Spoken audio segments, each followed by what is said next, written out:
यह स्टोरी है दो बच्चों की जो एक आइलैंड पर फंस जाते हैं और कई सालों तक वहीं पर फंसे रहते हैं। इसके बाद उनमें फिजिकल चेंजेस होते हैं और वह दोनों एक दूसरे की तरफ अट्रैक्ट होने लगते हैं। तो दोस्तों, स्वागत है आपका फिर से हमारे एक और एक्सप्लेनेशन वीडियो में। तो आज की इस वीडियो में हम बात करेंगे द ब्लू लेगून के दूसरे part Return to the Blue Lagoon के बारे में, जो कि 1991 में आई एक हॉलीवुड मूवी है।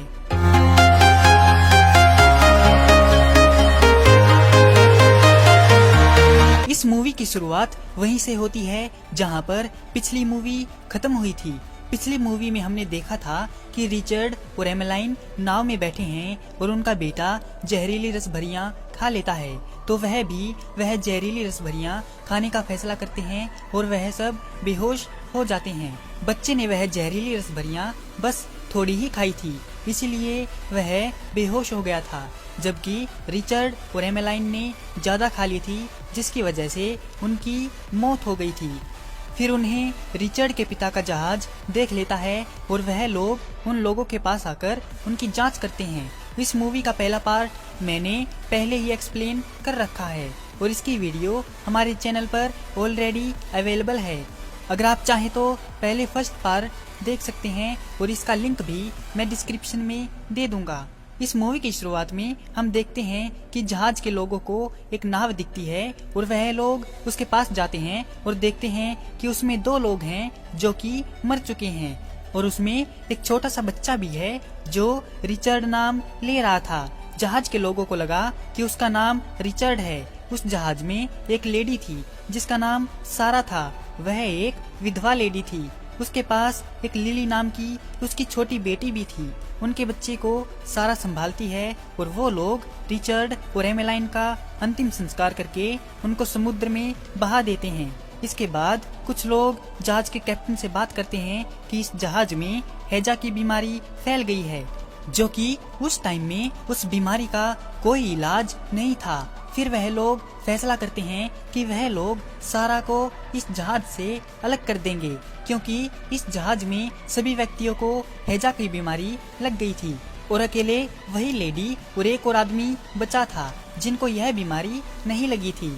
वह लोग सारा से बात करते हैं कि आपको यह जहाज छोड़कर जाना होगा, तो वह जाने से साफ इनकार कर देती है और कहती है कि मैं यहाँ से नहीं जाऊंगी।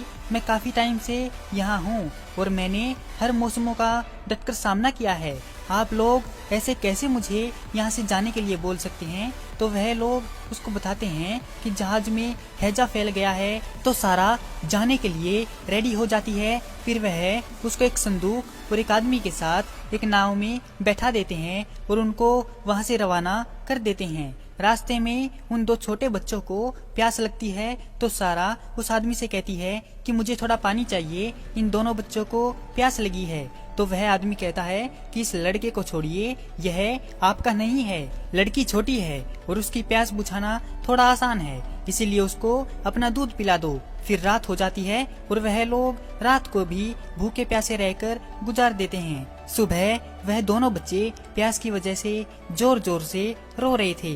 तो वह आदमी कहता है, मैं तुम्हें आखिरी बार कह रहा हूँ, मैं इनके रोने से तंग आ गया हूँ, इनको जल्दी से चुप करवाओ। तो सारा कहती है कि अगर इतनी ही तकलीफ है तो थोड़ा पानी दे क्यों नहीं देते? जिस पर वह आदमी कहता है कि मैं बेवकूफ नहीं हूँ मैडम, अगर मैं अकेला होता इस नाव पर तो मैं कई दिन तक इस पानी से निकाल सकता था। अगर इस पानी के 4 हिस्से हुए तो बस खेल खत्म। मैं अभी भी कह रहा हूँ, इन बच्चों को समुद्र में डाल दीजिए। सारा कहती है कि तुम इन्हें हाथ तक नहीं लगाओगे। तो वह आदमी कहता है, जो जरूरी होगा वो मैं करूँगा, या तो इनका मुंह बंद करवाओ या फिर इनको मैं देखूं। सारा को उसकी बातों पर बहुत गुस्सा आता है और बच्चे रोना बंद नहीं करते। तो वह बच्चों की तरफ बढ़ता है, तो सारा पास ही में पड़ा एक हथियार उठाकर उस पर हमला कर देती है, जिससे वह बेहोश हो जाता है और सारा उसे समुद्र में फेंक देती है। इसके बाद कई दिनों तक वह उन बच्चों के साथ समुद्र में भटकती रहती है। फिर एक बार जब वह सोकर उठी तो उसे अपने सामने एक आइलैंड दिखा। समुद्र में बहुत तेज लहरें उठ रही थी, जिसकी वजह से उसकी नाव उस आइलैंड के किनारे पहुंच जाती है। ये वही जगह थी जहाँ पर रिचर्ड और एमेलाइन रहते थे। फिर वह उन बच्चों के साथ नीचे उतरती है और अपना तंबू और बम्बू लगाने लगती है। फिर वह नारियल का जुगाड़ करके अपनी और बच्चों की भूख प्यास मिटाती है। फिर वह उस आइलैंड का जायजा करने लगती है और पीने के लिए पानी ढूंढने लगती है। फिर वह अंदर जंगल में जाती है और उसे बहती नदी से पीने का पानी मिल जाता है। पीने के साथ साथ उसे कुछ खाने के लिए भी मिल जाता है। इसके बाद अचानक से मौसम खराब हो जाता है और बारिश आने लगती है, तो वह दोनों बच्चों को लेकर अपने तंबू की तरफ जाने लगती है। बारिश बहुत तेज आ रही थी, तो सारा उन बच्चों के ऊपर चादर ढक देती है और सो जाती है। फिर मौसम साफ होता है, तो वह बच्चों को कहती है कि हम यहाँ पर नहीं रह सकते, क्योंकि हमारे पास यहाँ पर सर छुपाने के लिए कोई जगह नहीं है। चलो और कहीं जाकर देखते हैं, कोई जगह मिल जाए तो। फिर वह लोग घूमते घूमते उसी जगह पर आते हैं जहाँ पर उनका घर था। तो रिचर्ड अपना घर देखकर कहता है, घर, और वह उसकी तरफ बढ़ने लगता है। फिर वह उस घर में जाकर अपनी माँ को पुकारने लगता है। सारा यह देखकर चौंक जाती है कि यह बच्चा इस जगह से इतना वाकिफ कैसे है, पर उसे क्या पता कि यह घर उसी का है। रिचर्ड सब जगह देखता है, फिर कहता है वो चली गई। इतना कहकर रिचर्ड रोने लगता है। तो सारा कहती है, हाँ मुझे पता है बेटा, वह यहाँ नहीं है। फिर वह उसे गले लगा लेती है और कहती है, कोई बात नहीं बेटा, सब ठीक हो जाएगा, तुम्हारी माँ यहाँ नहीं है, अब से मैं ही तुम्हारी माँ हूँ बेटा। फिर वह सिग्नल के लिए लकड़ियों का ढेर लगा देती है ताकि आने जाने वाले जहाज को उनका पता चल सके।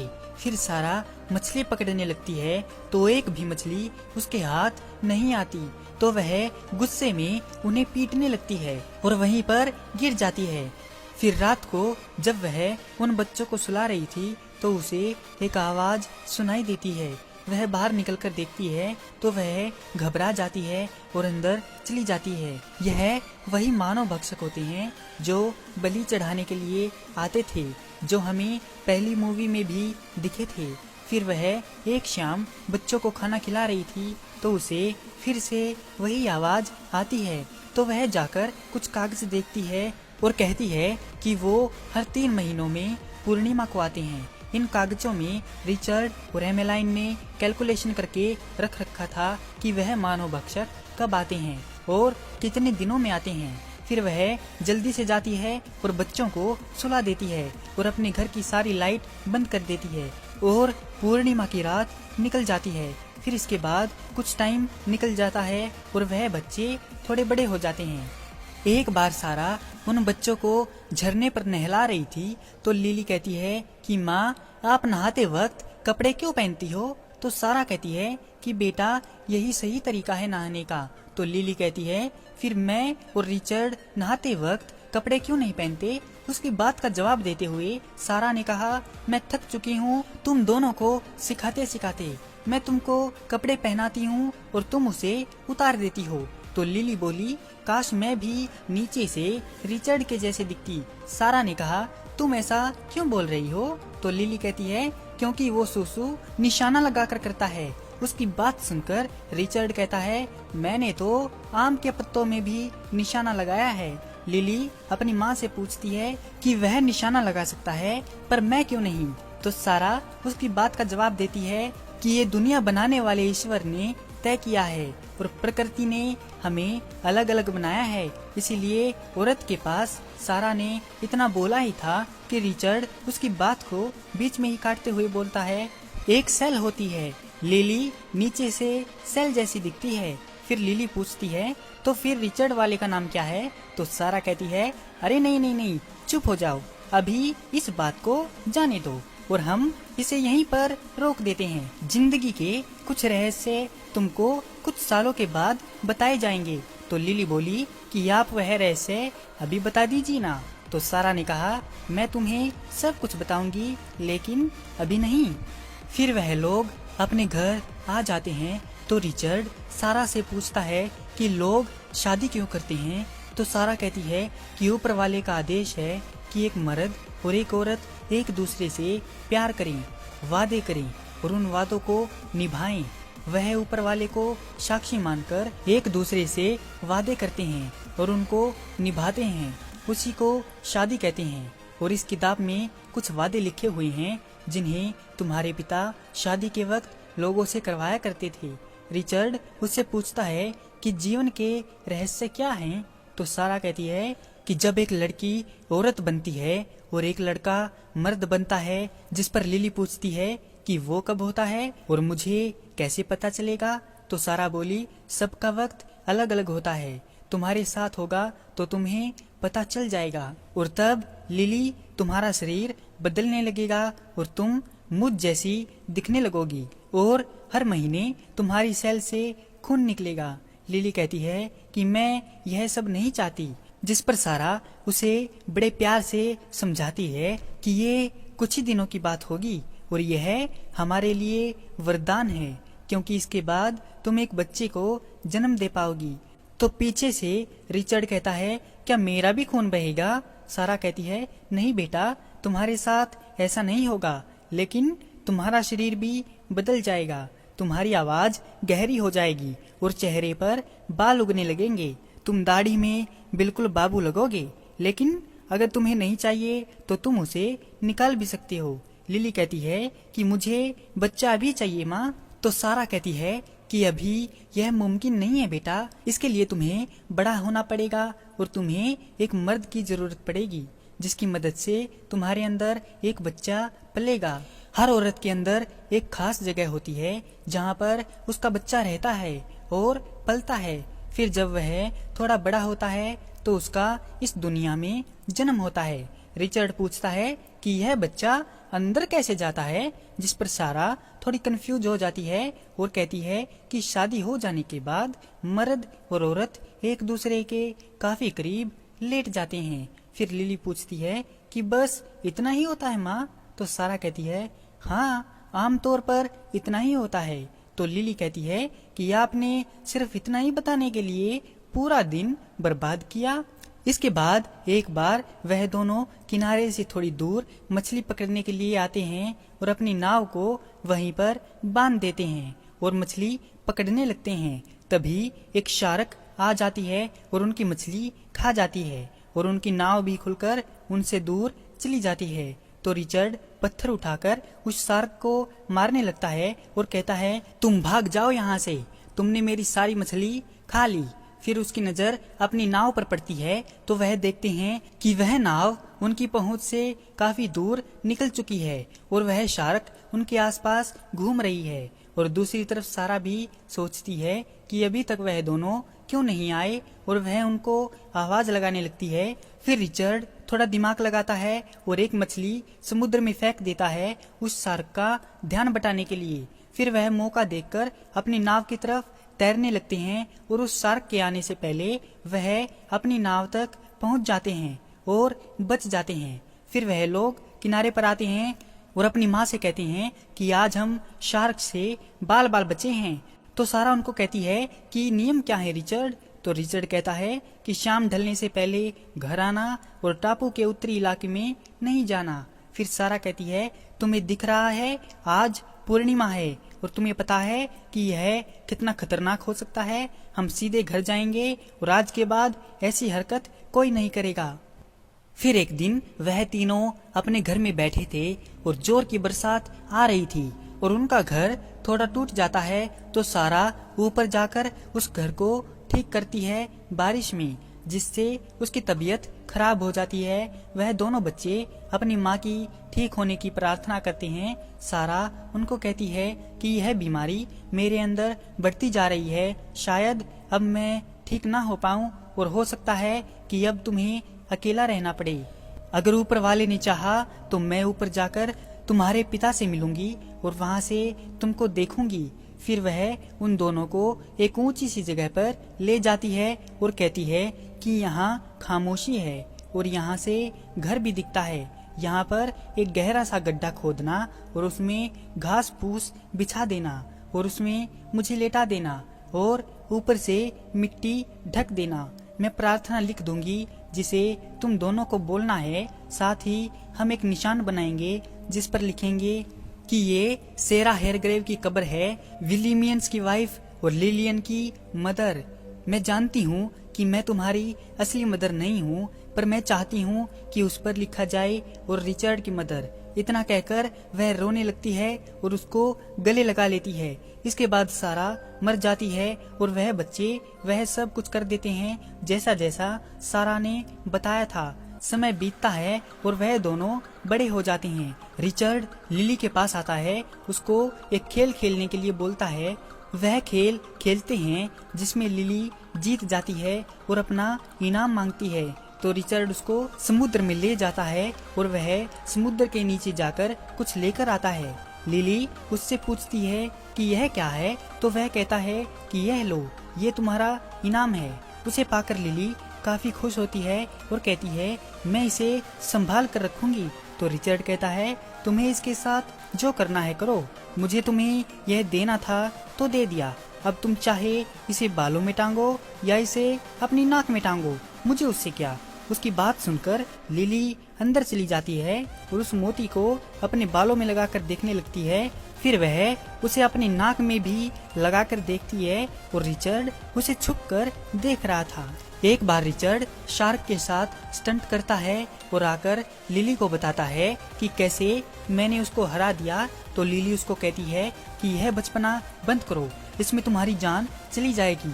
तो रिचर्ड कहता है मैं कहाँ बचपना करता हूँ, बचपना तो तुम करती हो, जो आईने के सामने खड़ी होकर उन दोनों को छूती रहती हो। उसकी बात सुनकर लिली कहती है कि मैं खुद को नहीं छूती, मैं बस देख रही थी कि वह कितने बदल गए हैं और तुम्हें मुझे बिना कपड़ों के नहीं देखना चाहिए। तो रिचर्ड कहता है लेकिन क्यों, पहले हम बिना कपड़ों के ही तो खेलते थे। लिली कहती है अब बात कुछ और है, अब सब बदल गया, मुझे नहीं पता कैसे लेकिन बदल गया। फिर रिचर्ड उसको एक बचपन का खेल याद दिलाता है और वह उस खेल को खेलने लगते हैं कि अचानक वह दोनों गिर जाते हैं। तो लिली उसको कहती है कि रिचर्ड अगर बुरा ना मानो तो मैं अपना बिस्तर घर के दूसरे कोने में ले जाऊं। फिर अगली सुबह जब लिली सोकर उठती है तो उसके बिस्तर पर खून था, जिसे देखकर वह बहुत ज्यादा घबरा जाती है। मगर तभी अचानक से वह खुश हो जाती है क्योंकि उसे अपनी माँ की बात याद आ गई थी, जब उसकी माँ कह रही थी कि जब तुम लड़की से औरत बन जाओगी तो तुम्हारे अंदर से खून निकलेगा। लिली कुछ अलग ढंग से तालाब की तरफ जा रही थी। उसे देखकर रिचर्ड को कुछ अटपटा लगा तो वह भी उसके पीछे गया। उसे वहाँ पर देखकर लिली उससे कहती है तुम यहाँ पर क्या कर रहे हो। तो रिचर्ड कहता है कि तुम्हारे बिस्तर पर मैंने खून देखा, तुम ठीक तो हो ना। फिर लिली उसको बताती है कि तुम्हें याद है जब माँ ने कहा था कि मैं औरत बन जाऊंगी तो क्या होगा, अब मैं एक औरत हूँ। जिसे सुनकर रिचर्ड के मुंह पर एक शैतानी मुस्कुराहट आ जाती है। अगली सुबह लिली रिचर्ड को उठाती है और कहती है कि चलो मेरा बिस्तर दूसरी तरफ घुमाने में मेरी मदद करो। तो रिचर्ड उठता है और चादर लपेटने लगता है तो लिली को चादर के पीछे सांड दिखाई दे जाता है। उसे देखकर वह कहती है कि रिचर्ड तुम्हें ये क्या हो गया। तो रिचर्ड कहता है कि आजकल यह सब होता रहता है। तो लिली कहती है क्या तुम्हें दर्द होता है क्या। तो रिचर्ड बोला अरे नहीं, यह थोड़ी देर में ठीक हो जाएगा और जब मैं चाहूँ इसे ठीक कर भी सकता हूँ। रिचर्ड की बातें सुनकर लिली चौंक जाती है और इससे पूछती है कि तुम ऐसा कैसे करोगी। रिचर्ड बोला तुम्हें उससे क्या, जिस पर लिली कहती है अगर हम आपस में ही राज रखने लगे तो सब बदल जाएगा ना। रिचर्ड ने कहा वैसे भी सब कुछ बदल गया है, पहले जैसा कुछ कहाँ है अब। इसके बाद रिचर्ड जाता है और उसका बिस्तर ठीक करने लगता है। फिर लिली अपनी माँ की कब्र के पास बैठकर अपनी दुख की बातें बता रही थी तो उसे महसूस हुआ कि रिचर्ड उसे देख रहा है। तो वह उससे कहती है कि मैं तुमसे तंग आ गई हूँ, चले जाओ यहाँ से। तो रिचर्ड उसे कहता है ठीक है मैं चला जाता हूँ, आज मैं वही जाऊँगा जहाँ मैं हमेशा से जाना चाहता था। आज मैं टापू के उत्तरी हिस्से में जाऊँगा। जिस पर लिली साफ जाने से इनकार कर देती है और कहती है कि वहाँ मत जाओ, आज पूर्णिमा है। तो रिचर्ड कहता है कि नहीं मैं जाऊँगा और जो मेरे मन में आएगा मैं वही करूँगा। लिली कहती है नहीं कर सकते, यहाँ पर कुछ नियम बनाए गए हैं। फिर रिचर्ड बोला नियम मेरे नहीं उनके थे, और वैसे भी वो मेरी कौन सी असली माँ थी। मैं इन नियमों से तंग आ चुका हूँ, उनके भी और तुम्हारे भी। अब मैं जहाँ जाना चाहूँ जा सकता हूँ और जो मन चाहे कर सकता हूँ, जब चाहे घर आ सकता हूँ। अब मैं बड़ा हो गया हूँ। इतना बोलकर रिचर्ड वहाँ से चला जाता है। मूवी से हटके लिली बी लाइक, क्या लड़का है यार ये, इससे बड़ा भूतिया मैंने आज तक नहीं देखा। इसके बाद रिचर्ड उत्तरी इलाके में चला जाता है जहाँ पर वह बहुत सारे इंसानी स्केलेटन देखता है। फिर उसे मानव भक्षकों के आने की आहट सुनाई देती है। उनसे छुपने के लिए वह गीली मिट्टी अपने शरीर पर लगा लेता है और छुप जाता है। शाम ढल चुकी थी और अंधेरा हो चला था। वो मानव भक्षक बलि चढ़ाने वाले थे। बलि चढ़ाने के बाद वह लोग वहाँ से चले जाते हैं। फिर एक आदमी वहाँ पर साफ सफाई के लिए रुकता है। उसके बाद रिचर्ड बाहर आकर वहाँ का हाल देखने लगता है तो वह आदमी उसे देख लेता है। वो उसे देखकर उसकी तरफ हंसने लगता है और वहाँ से भाग जाता है। रिचर्ड भी वहाँ से निकल आता है और लिली से मिलता है और उसे वहाँ पर घटी सारी घटना बताता है। तो लिली कहती है कि मुझे तो लगा था मैंने तुम्हें खो दिया, आज के बाद वहाँ पर मत जाना, मुझे काफी डर लगता है। इसके बाद वह लोग किस करते हैं और एक दूसरे में खो जाते हैं। फिर वह शादी करने का फैसला लेते हैं। फिर वह लोग अपनी माँ की कब्र के पास शादी कर लेते हैं और एक दूसरे के हो जाते हैं हमेशा हमेशा के लिए। अब उनकी जिंदगी काफी अच्छी कट रही थी। वो लोग काफी मजे लूट रहे थे। फिर एक दिन जब वह लोग बाहर बैठे थे तो लिली को एक जहाज दिखता है तो वह लोग भागते हैं आग जलाने के लिए। लेकिन वह कंफ्यूजन में पड़ जाते हैं कि कहीं उस जहाज में आदिवासी तो नहीं, तो हम आग जलाएं या नहीं। फिर वह लोग दूरबीन से देखते हैं कि नाव में 8 लोग उनकी तरफ आ रहे हैं। फिर वह लोग उस टापू पर आते हैं तो रिचर्ड और लिली उनसे मिलते हैं। रिचर्ड उनसे हाथ मिलाता है और कहता है कि मेरा नाम है रिचर्ड और हम कई सालों से आपका इंतजार कर रहे थे। फिर लिली बोली कि हम समाज में लौटने के लिए पूरी तरह से तैयार हैं। फिर वह आदमी बोलता है कि हेलो, मैं कैप्टन हूँ और हमें पीने के लिए साफ पानी चाहिए। हमारा पानी गंदा हो गया है। क्या यह आपकी जमीन है? अगर आपकी इजाजत हो तो क्या हम यहाँ से पानी ले सकते हैं? जिस पर रिचर्ड कहता है हाँ हाँ, क्यों नहीं, आप लोगों का यहाँ पर स्वागत है। तो वह कैप्टन बोलता है कि अगर आप पूरे कपड़े पहन ले तो मैं अपनी बेटी को बुलाऊं, उसका नाम सिल्विया है। फिर वह अपनी बेटी को बुलाने के लिए चला जाता है। दूसरे आदमी के हाथ में बंदूक देखकर रिचर्ड उससे पूछता है कि तुम उस भाले से मछली कैसे पकड़ते हो? जिस पर वह आदमी उसको बताता है यह भाला नहीं है दोस्त, यह एक राइफल है, इससे किसी को भी मीठी नींद सुला सकते हैं।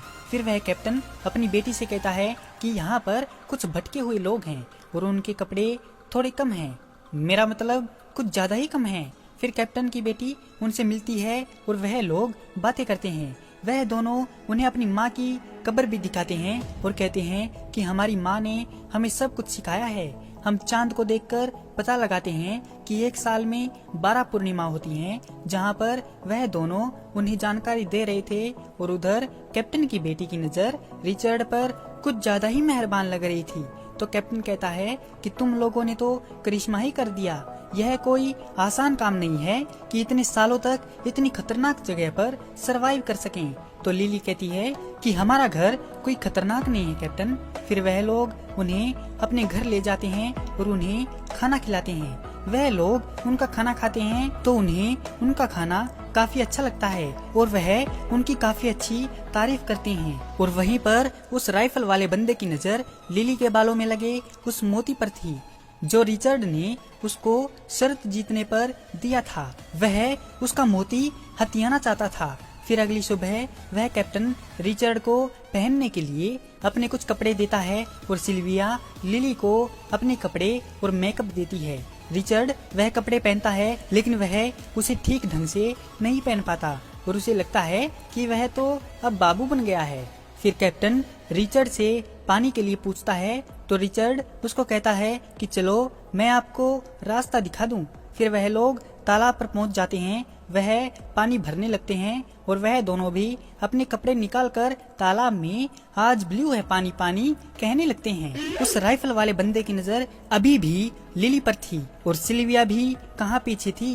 वह भी रिचर्ड को देखकर अपने सपनों के तालाब में गोते लगा रही थी। फिर शाम को जब सिल्विया मेकअप कर रही थी तो रिचर्ड उसको देख रहा था। तो वह रिचर्ड से कहती है कि गुलाबी गालों में मैं काफी सुंदर लग रही हूँ ना। तभी वहाँ पर लिली आ जाती है। तो सिल्विया कहती है कि मेकअप तो हो गया, अब क्या करें।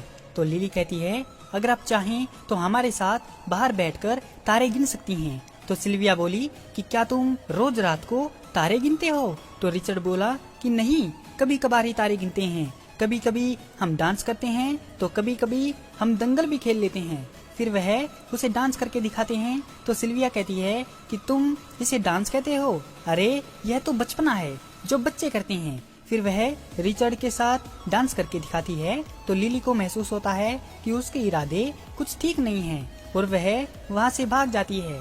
फिर रात को वह रिचर्ड की क्लास लगाती है और उससे कहती है कि तुमने कहा था कि तुम मुझे धोखा नहीं दोगे। तो वह बोला मैंने ऐसा क्या कर दिया। तो लिली कहती है कि तुम उसे बार बार घूरते रहते हो, मुझे अच्छा नहीं लगता। फिर रिचर्ड कहता है कि वह सबसे अलग है और वह हमेशा ढकी रहती है, पता नहीं वह बिना कपड़ों के कैसी लगती होगी, मैं उसे बिना कपड़ों के देखना चाहता हूँ। उसकी बातें सुनकर गुस्से में लिली सो जाती है। फिर अगली सुबह वह सिल्विया की तरह ही मेकअप करने की कोशिश करती है और अपने मुंह का भांट भिंडोला कर लेती है। तभी वहाँ पर रिचर्ड आता है। तो वह कहती है मैं कैसी लग रही हूँ। रिचर्ड उसे देखता है। मूवी से हटके रिचर्ड बी लाइक धत इसकी माँ का, मुझे नहीं पता था कि यह जलन में जोकर बन बैठेगी। तो वह कहता है कि तुमने यह क्या हाल बना रखा है, जाओ जाकर मुंह धो लो। तो लिली कहती है कि तुम्हें मुझ पर यह बुरा लग रहा है पर सिल्विया पर तो अच्छा लगता है। जिस पर रिचर्ड कहता है कि अब लड़ाई बंद भी करो लिली, ये लो कुछ खा लो, तुमने सब कुछ खाना छोड़ दिया है, तुम ऐसा क्यों कर रही हो। तभी सिल्विया की आवाज आती है। तो रिचर्ड कहता है आज मैं उसे मछली पकड़ना सिखाऊंगा। इतना बोलकर वह वहाँ से चला जाता है। लिली भी तालाब की तरफ नहाने के लिए चली जाती है। तो वह बदमाश पहले से ही वहाँ पर बैठा हुआ था और उसे घूर रहा था और दूसरी तरफ रिचर्ड सिल्विया के साथ नाव में बैठा था। तो सिल्विया उसको बोली अब हम साथ हैं एक सुंदर से फिश पॉइंट पर इज्जतदारों की तरह, और अब जब हम यहाँ पर नीचे बैठेंगे तो किसी को कुछ नहीं दिखेगा, फिर हम जो मर्जी चाहे वो कर सकते हैं। इतना बोलकर वह रिचर्ड को अपने पास लेटा लेती है और वहीं पर लिली उसे देख लेती है और रिचर्ड को आवाज लगाती है। तो वह बदमाश कहता है कि वो तुम्हें नहीं सुन सकता, अब तो वो घंटों सिल्विया के साथ लगा रहने वाला है। उसकी बात सुनकर लिली वहाँ से भागने लगती है। तो वह आदमी उसे पकड़ लेता है और पूछता है कि तुम्हारा वो बेशकीमती मोती कहाँ है। तो लिली उसको बताती है कि वह मेरे पास नहीं है, वो तो घर पर रखा है। और दूसरी ओर रिचर्ड उसको कहता है कि मैं लिली को क्या बताऊंगा, मैंने उसको कहा था कि मैं उसको धोखा नहीं दूंगा। तो सिल्विया कहती है कि अभी उसके बारे में मत सोचो, उसका तुम पर कोई हक नहीं है। फिर वह उसे बड़े प्यार से अपनी बातों में फंसाने लगती है। तो रिचर्ड कहता है कि मेरे दिल में सिर्फ लिली है और कोई नहीं। इतना सुनते ही वह उसके गाल पर एक बड़ा ही इज्जत का तोहफा देती है। तभी रिचर्ड वहाँ से जाने लगता है। तो वह कहती है कि तुम मुझे ऐसे नहीं छोड़ सकते, तुम कितने बदतमीज हो, तुम जैसों के लिए समाज में कोई जगह नहीं है।